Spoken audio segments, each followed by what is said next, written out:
అందరూ పాపను చూస్తూ ఏడుస్తున్నారు. ఎలానో ఇన్ని రోజులు అన్నీ తానే చూసింది అని అంటూ ఉంటే పాప కూడా అమ్మమ్మ అమ్మమ్మ లే అని ఏడుస్తూనే ఉంది.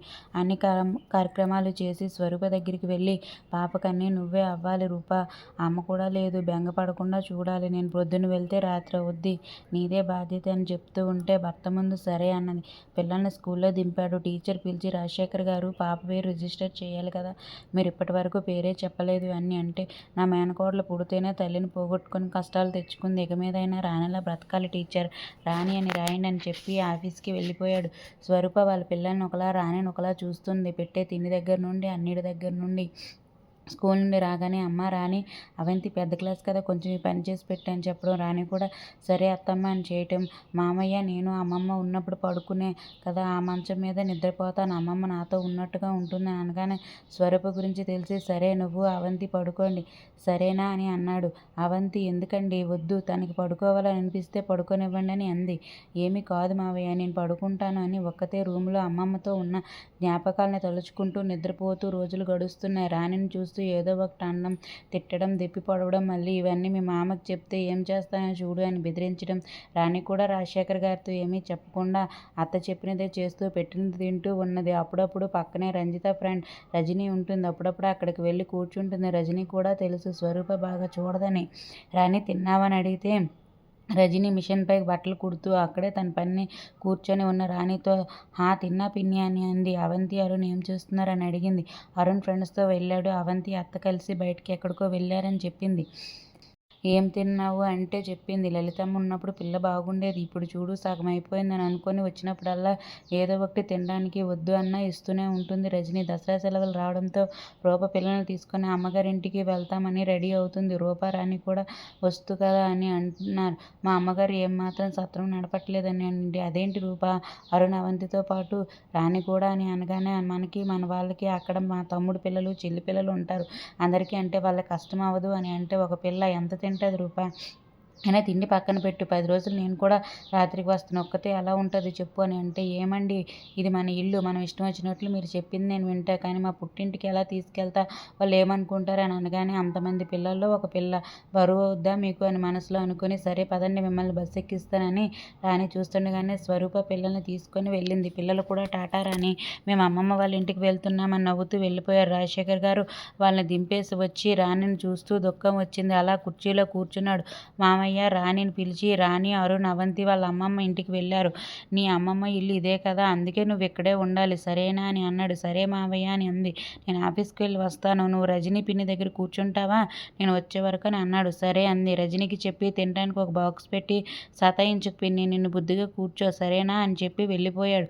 రజనీది అదే ఊరు, అత్తగారు అమ్మగారు అవడం వల్ల ఇద్దరు అబ్బాయిలు అవడం వల్ల రాణి ప్రేమగా చూస్తూ ఉంటుంది. స్వరూప లేదని లేటుగా వెళ్ళి త్వరగా వస్తున్నాడు రాజశేఖర్.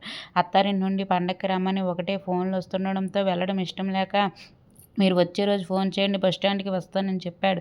స్వరూప కోపం వచ్చి ఆ పిల్ల వల్ల మా ఇద్దరి మధ్య దూరం పెరుగుతుందని రాణి మీద ఇంకా కోపం పెరిగిపోతుంది.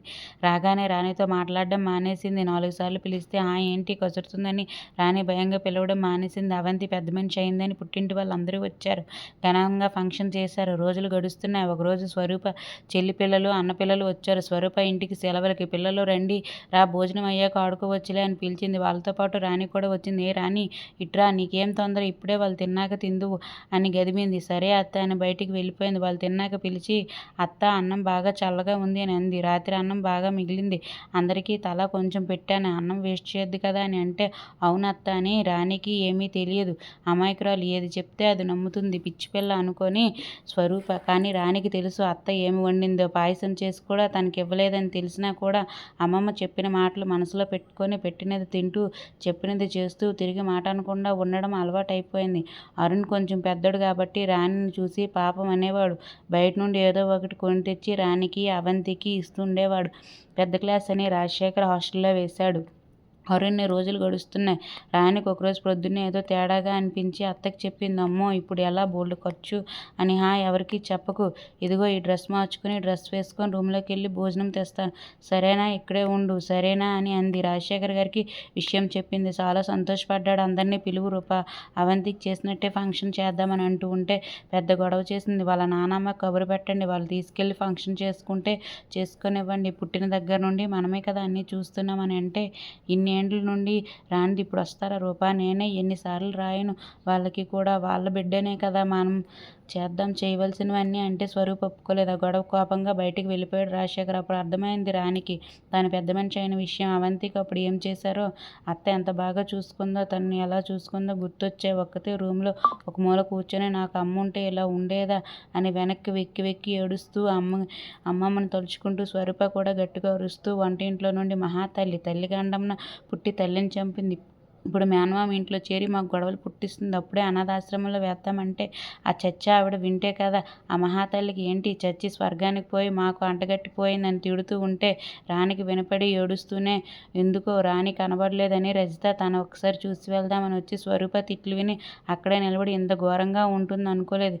పిచ్చి పిల్ల, ఒక్కసారైనా చెప్పలేదు. ఇప్పుడు తను రాణిని కలిస్తే రూపకి ఇంకా కోపం వస్తుంది అని తిరిగి వెళ్ళిపోయింది. అవంతి పెద్దది కాబట్టి రాణి ఏడుస్తుంటే చూసి, రాణి ఎందుకు ఏడుస్తున్నావు, బాధపడకు, కడుపులో నొప్పిగా ఉందా, బాధపడకు, ఇలా ఇలా ఉండాలని చెప్పింది.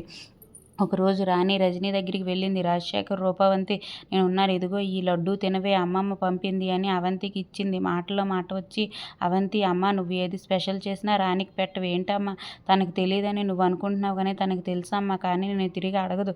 ఒకవేళ నీకు నేనేమైనా అయితే నన్ను కూడా మా అత్తలా ఇలానే చూస్తావా, నువ్వు ఎంత బాధపడతావు అని అంటూ ఉంటే రూమ్లో ఉన్న రాజశేఖర్ గారు విని, ఊరుకో మీ నాన్న వింటారని కోప్పడింది. తను చాలాసార్లు విన్నాడు, చూశాడు కానీ అడగలేదు. హాస్టల్లో వేస్తే ఆయన సుఖంగా ఉంటుందని అనుకున్నాడు రాజశేఖర్. కొన్ని రోజులు గడిచాక అత్తలేందని చూసి పేపర్ చదువుతున్న రాజశేఖర్ దగ్గరికి వెళ్ళి కాళ్ళ దగ్గర కూర్చొని మామయ్య అని పిలిచింది. ఏంట్రా తల్లి, ఏమైనా కావాలని అన్నాడు. అది మామయ్య మీరు కోపడను అంటే ఏరా ఎప్పుడైనా ఈ మామయ్య కోపడ్డా, నీపై అరిచాడా? రాణి కంట్లో నీళ్ళొచ్చాయి, ఏడుపు గొంతులో లేదు. మామయ్య నేను అదృష్టవంతురాలు మీరు దొరకడం అని మనసులో అనుకుని, మామయ్య అది నేనేమనను చెప్పరా అని అంటే, నేను బయటుండి చదువుకుంటాను మావయ్య అని అంది. బయట అంటే ఎక్కువ డబ్బులు అవుతాయి, ఆశ్రమం లాంటి వాటిలో అయితే ఫ్రీగా ఇచ్చి చదువు చెప్తారంట కదా అన్నది. రాజశేఖర్ గారు కూడా ముందు అనుకోవడం వల్ల రాణి కండ్లలో చూసి, ఉండగలవా హాస్టల్లో అని అన్నాడు. ఉంటాను మావయ్య అంటేనే, సరే రేపు వెళ్ళి ముందుగానే అన్నీ చూసి ఉండటం వలన తెల్లవారి టీ తీసుకుని హాస్టల్కి వెళ్ళాడు. అన్నీ కొనిచ్చి డబ్బులు కట్టి వెళ్ళు ఉంటే రాణి మావయ్య అని పిలిచి, అప్పుడప్పుడు వస్తావా మావయ్య నన్ను చూడడానికి అని అడిగింది. కంట్లో నీళ్ళతో రాజశేఖర్ గారు కన్నీరు తుడిచి, ఇక్కడే ఉంటే అన్నా బాగుంటావని వేశానురా, నిన్ను వదులుచుకుందామని కాదురా అని అంటే, రాణికి ఎందుకు ఏడుపాక మావయ్యని పట్టుకొని ఇన్ని రోజులు ఆపుకున్న దుఃఖాన్ని అంతా ఒక్కసారిగా ఏడుస్తూ తనను ఊరుకోబెట్టి వార్డెన్కి అప్పచెప్పి ఇంటికి వచ్చి కూర్చున్నాడు. నాన్న ఎక్కడికి వెళ్ళారు, రాణి ఏది అని అంటే, హాస్టల్లో వేశానమ్మా అని అంటే, అమ్మయ్య పీడ పోయింది అని అనుకుంది స్వరూప. అలానే కుర్చీలో కూర్చున్నాడు రాజశేఖర్. ఎదురుగా చెల్లి ఫోటో కనిపిస్తూ ఫోటోని చూస్తూ, రంజిత నన్ను క్షమించిరా అని కంట్లో నీళ్ళతో రూమ్లోకి వెళ్ళాడు. మంచి పని చేశారండి, ఈ పని ముందే చేయాల్సింది కదా అని అంటే, అవును నువ్వు ప్రతిదానికి రాణికి పెట్టే తిండి సబ్బు పేస్ట్ దగ్గర కూడా కొంచెం పడుతున్నాం. మీ వాళ్ళు వచ్చినప్పుడు రాణిని కసిరినప్పుడు తిడుతున్నప్పుడు అప్పుడే వేయాల్సింది, లేట్ చేశాను రూపా అని అన్నాడు. అవును ఇన్ని రోజులు చూసిన దానికి పేరు లేకపోయే నన్నే అంటారు మీరు అని అంటే, అందరూ ఉంటే మన ఇంట్లో పనిపిల్లలా ఉండాల్సిన పరిస్థితి తనకు ఉండేది కాదు కదా. దాని తల్లి దానికుంటే ఆడుకొచ్చి అయినా రాణిని మహారాణిలా అయినా సాకేది అని అంటూ పడుకున్నాడు.